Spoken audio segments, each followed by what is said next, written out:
বেচারা ফুল, এখন যদি ঈশ্বরও সাবান নিয়ে চলে আসে, তাও শোভন বাবা আর ফুলের সম্মান নষ্ট হওয়া থেকে আটকাতে পারবে না।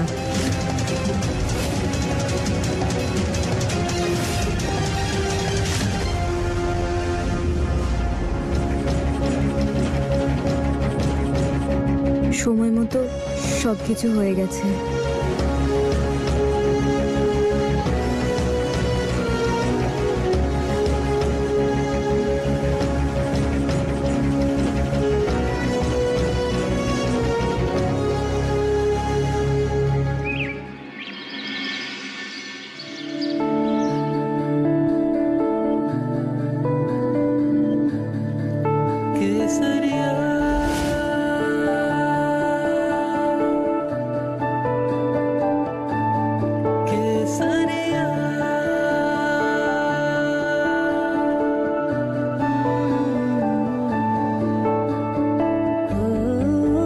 সবকিছুর কথা ভাবতে গিয়ে তুমি নিজের যত্ন নিতেই ভুলে গেছো ফুল।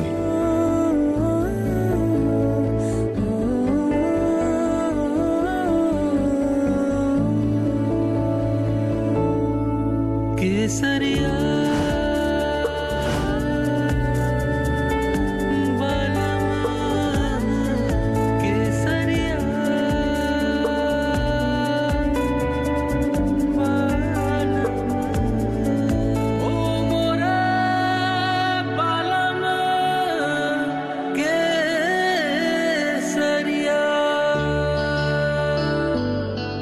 ক্ষমা করবেন, আমি বুঝতেই পারিনি কি করে কাজ করতে করতে চোখটা লেগে গেছিল, কিন্তু সব কাজ হয়ে গেছে। এই দেখুন, লাড্ডু, জিলিপি, কচুরি। আমি জানি ফুল, তুমি সবকিছুই খুব ভালোভাবেই সামলেছো। বাইরে ওড়নাগুলো শুকিয়ে গেছে, আমি একবার দেখে আসি।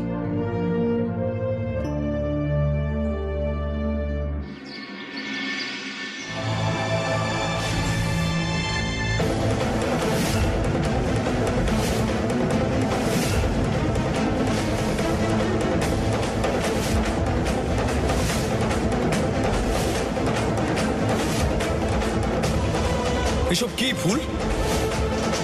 এটা কিভাবে হলো? শোভন বাবু, আমি তো জানি না, আমি তো সবই শুকোতে দিয়েছিলাম। আমি বারণ করেছিলাম একসঙ্গে এতগুলো কাজ করো না। কাপড়ের কি অবস্থা হয়েছে দেখো।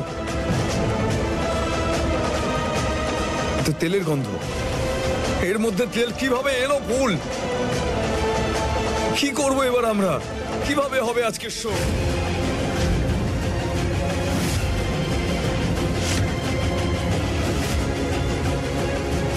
কিভাবে হলো বৌমা? এই কাপড়গুলো এভাবে রাতে ঠিক করে শুকোতে দাওনি? ঠিক করে টাঙাওনি কাপড়গুলো?